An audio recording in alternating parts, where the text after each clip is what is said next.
Assalamualaikum warahmatullahi wabarakatuh. Kami dari kelompok 5 akan mempresentasikan hasil diskusi kami tentang evaluasi teknologi pendidikan. Kelompok ini terdiri dari Hasbi, Sriwulan, Casya, Fariska, dan saya sendiri Bernika. Baik, langsung saja ke pembahasan pertama. Pembahasan pertama akan disampaikan oleh rekan saya. Kepadanya dipersilakan. Perkembangan teknologi informasi telah mengubah dunia pendidikan secara signifikan. Teknologi pendidikan meningkatkan efektivitas dan fleksibilitas, efisiensi dan pembelajaran melalui platform web. Aplikasi berbasis web, namun tidak semua teknologi senantiasa berkonteks evaluasi dipatokkan untuk memastikan teknologi benar-benar mendukung tujuan pembelajaran dan mengetahui aspek yang perlu diingatkan. Lalu, pengertian evaluasi teknologi pendidikan. Yang pertama, evaluasi proses sistematis untuk menilai efektivitas, efisiensi, dan kualitas program atau produk, serta memberikan umpan balik untuk pengambilan keputusan dari semua audiens. Yang kedua, teknologi. Penerapan ilmu pengetahuan untuk mempermudah pekerjaan dan mempercepat penyampaian suatu informasi terhadap audiens, termasuk dalam pendidikan.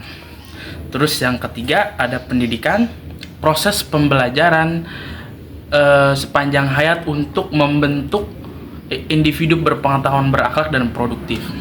Lalu yang terakhir evaluasi teknologi pendidikan, yaitu penilaian terhadap efektivitas dan efisiensi. Berikutnya adalah tujuan dan manfaat evaluasi teknologi pendidikan. Tujuannya yang pertama adalah menilai kesesuaian teknologi dengan tujuan belajar. Kedua, identifikasi kelebihan dan kekurangan teknologi. Dan yang ketiga, sebagai dasar pengambilan keputusan. Adapun manfaat dari evaluasi teknologi pendidikan adalah pertama, untuk meningkatkan efektivitas, yang kedua untuk perbaikan berkelanjutan, dan yang terakhir yaitu efisiensi anggaran teknologi pendidikan. Pendekatan evaluasi yang dilakukan secara terus-menerus selama proses pengembangan atau penerapan suatu teknologi pendidikan. Tujuan utama dari evaluasi ini adalah untuk memperoleh melakukan feedback yang dapat digunakan untuk memperbaiki dan menyempurnakan teknologi dalam diimplementasikan secara luas. Evaluasi formatif mencakup berbagai tahapan seperti perencanaan, desain, pengujian awal, hingga pengumpulan dari data yang pengguna awalnya. Dengan melakukan evaluasi ini, pengembangan dapat mengidentifikasikan kelemahan, kekurangan fitur, atau kendala sejak dini. Pendidikan juga formatif dievaluasinya sangat penting agar teknologi yang akan digunakan benar-benar sesuai dengan kebutuhan pembelajaran, mudah digunakan oleh guru, mahasiswa, serta mampu mendukung tujuan instruksi secara efektif. Selanjutnya tentang sematik evaluasian adalah evaluasi yang dilakukan setelah sesuatu teknologi pendidikan selesai dikembangkan dan telah digunakan secara penuh dalam lingkungan pendidikan.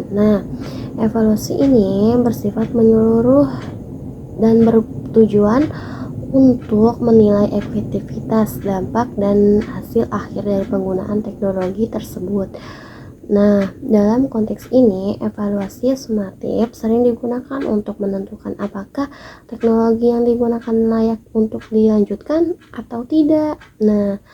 Dilanjutkannya, disebarluaskan, atau bahkan ditingkatkan skalanya. Evaluasi ini dapat mencakup pengukuran terhadap hasil belajar siswa, kepuasan penggunaan, guru, siswa, dan administrasi, serta di efisiensi pengguna sumber daya. Data yang diperoleh dari sumatif evaluasian juga dapat digunakan sebagai dasar dalam pengambilan keputusan kebijakan seperti adopsi teknologi secara instruksional atau pengembangan lanjutan dari versi teknologi tersebut. Diagnostic evaluation adalah salah satu jenis evaluasi yang bertujuan untuk mengidentifikasi masalah pada teknologi pendidikan.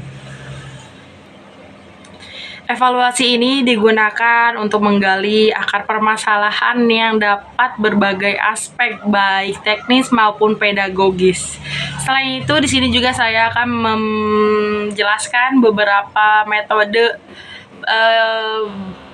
metode pembelajaran yang berbasis teknologi. Yang pertama yaitu ada CBT atau bisa disebut dengan Computer Based Test. CBT ini dilakukan CBT adalah evaluasi yang dilakukan untuk mengevaluasi perangkat digital seperti komputer atau tablet. Contoh penerapan CBT adalah UNBK, Ujian Nasional Berbasis Teknologi. Maksudnya UNBK itu Ujian Nasional Berbasis Komputer. Kemudian ada Learning Management System atau bisa disebut dengan LMS. LMS ini seperti Classroom yang menyediakan platform yang terintegrasi pembelajaran atau evaluasi. Di sana guru dapat memberikan tugas, kuis, atau bahkan nilai dalam satu sistem. Kemudian ada aplikasi kuis interaktif. Pada aplikasi ini kuis seperti pada umumnya yang dilakukan untuk mengevaluasi pemahaman siswa secara langsung dan interaktif. Kemudian ada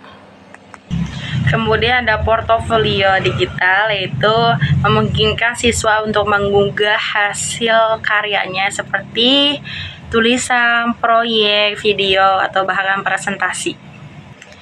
Kemudian guru dapat menilai proses dan hasil belajar siswa secara menyeluruh, bukan hanya tes akhir. Kemudian yang terakhir yaitu ada AI Basic Assessment, yaitu teknologi kecerdasan AI dapat digunakan untuk mengevaluasi jawaban siswa secara otomatis. Selanjutnya yaitu langkah-langkah untuk melakukan evaluasi teknologi pendidikan. Yang pertama adalah menentukan tujuan evaluasi, yang kedua menetapkan kriteria keberhasilan atau indikator keberhasilan, ketiga memilih metode dan alat evaluasi, yang keempat mengumpulkan data, dan yang kelima menganalisis data, yang keenam menyusun laporan hasil evaluasi, dan yang terakhir memberikan rekomendasi perbaikan. Materi selanjutnya, indikator evaluasi teknologi pendidikan. Yang pertama ada kemudahan penggunaan. Teknologi pendidikan harus mudah diakses dan digunakan oleh guru dan siswa. Kemudahan ini mencakup minimnya kendala dalam proses pembelajaran sehari-hari. Yang kedua ada efektivitas dalam meningkatkan hasil belajar. Lalu yang selanjutnya ada efisiensi waktu dan biaya. Penggunaan teknologi pendidikan diharapkan dapat menghemat waktu dan biaya.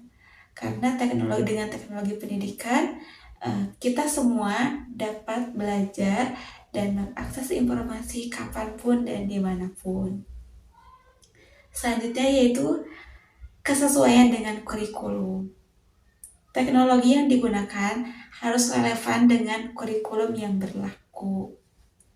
Sehingga materi dan metode pembelajaran yang disampaikan melalui teknologi mendukung pencapaian kompetensi kurikulum secara optimal. Selanjutnya yaitu ketersediaan dukungan teknis dan pelatihan. Agar teknologi dapat digunakan secara maksimal, maka diperlukan pelatihan bagi guru ataupun tenaga pendidik. Selanjutnya yaitu mengukur efektivitas penggunaan teknologi dalam proses pembelajaran.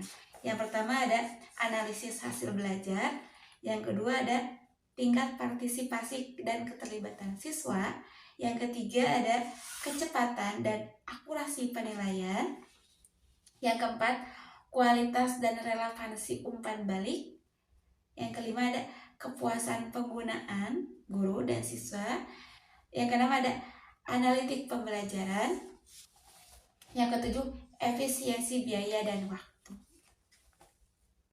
Selanjutnya, implementasi evaluasi teknologi pendidikan yang efektif. Yang pertama adalah menggunakan data kuantitatif dan kualitatif. Yang kedua, melibatkan semua pemangku kepentingan. Yang ketiga, selaraskan indikator dengan tujuan pembelajaran. Yang keempat, melakukan evaluasi secara berkala dan berkelanjutan. Yang kelima, gunakan indikator yang jelas, terukur dan relevan. Dan yang terakhir, berikan pelatihan evaluasi untuk pendidik dan pengelola teknologi pendidikan. Baik, saya akan melanjutkan pembahasan dari rekan saya. Topik selanjutnya yaitu mengenai studi kasus evaluasi teknologi pendidikan. Di sini saya akan mengangkat 2 studi kasus.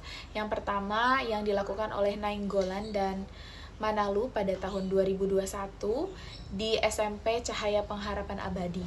Dengan metode angket dan regresi linier ditemukan bahwa persepsi, kemudahan, dan kemanfaatan teknologi dapat memberikan kontribusi yang signifikan dalam efektivitas pembelajaran, di mana terbukti dengan nilai AJUS 0,244 yang artinya adalah lebih dari 24% variasi dalam efektivitas pembelajaran dapat digunakan oleh pengguna platform ini.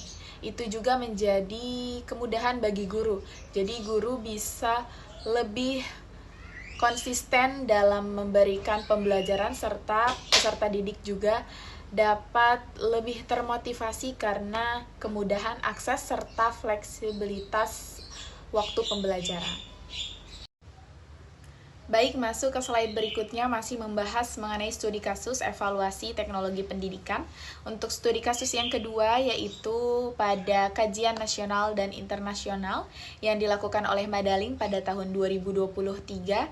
Dalam kajian literatur tersebut, ia mengulas efektivitas Google Classroom dalam meningkatkan hasil belajar dan meningkatkan partisipasi peserta didik, khususnya dalam pembelajaran jarak jauh. Platform ini dinilai mempercepat proses penilaian, memungkinkan komunikasi 2 arah, serta mendukung integrasi multimedia dalam pembelajaran. Namun, tantangan yang ditemukan pada studi ini yaitu keterbatasan internet serta kurangnya pelatihan bagi guru. Oleh karena itu, solusi pada yang diajukan oleh studi ini yaitu peningkatan infrastruktur serta peningkatan literasi teknologi bagi seluruh pemangku pendidikan yang ada di Indonesia. Dari semua pembahasan yang telah kami sampaikan, dapat ditarik kesimpulan bahwa evaluasi teknologi pendidikan dapat menilai efektivitas, efisiensi, dan kesesuaian teknologi dalam pembelajaran. Selain itu, evaluasi juga dapat memastikan bahwa teknologi benar-benar mendukung proses pembelajaran dan pendidikan di Indonesia. Selain itu, berbagai pendekatan dan metode evaluasi teknologi pendidikan dapat digunakan sesuai konteks dan kondisi di Dari semua pembahasan yang telah kami sampaikan, dapat ditarik kesimpulan bahwa evaluasi teknologi pendidikan dapat menilai efektivitas, efisiensi, serta kesesuaian teknologi dalam pembelajaran. Selain itu, evaluasi dapat memastikan bahwa teknologi benar-benar mendukung proses pendidikan. Selain itu, berbagai pendekatan dan metode evaluasi dapat digunakan sesuai konteks yang ada. Dan yang terakhir, evaluasi yang tepat dapat meningkatkan kualitas pembelajaran dan pendidikan di Indonesia.